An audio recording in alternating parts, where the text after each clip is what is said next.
معنای واژه و اصطلاح‌هایی که نسل زد زیاد به کار میبرن: سوبر، بچه مثبت، کراش زدن، احساس عاطفی شدید به کسی، گلواژه، آدم تنبل و خنگ، گاسیپ کردن، غیبت کردن، پیکمی، به کسی میگن که توی جمع دنبال جلب توجه، سایبر بولی، قلدر مجازی، استاکر، کسی که خیلی گیر میده، خیلی پیگیر یه نفره و مثل سایه دنبالشه، مثل هوتن شکیبا تو سریال تاسیان.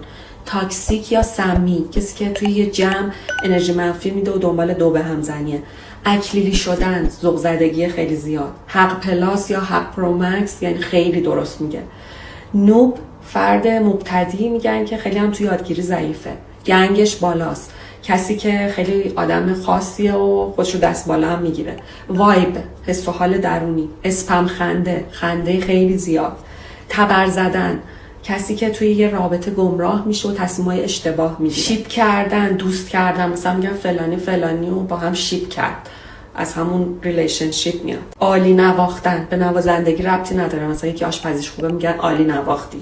پوکر فیس، کسی که هیچ حسی توی صورتش پیدا نیست. تهران 51 کارمندای دولت رو میگن.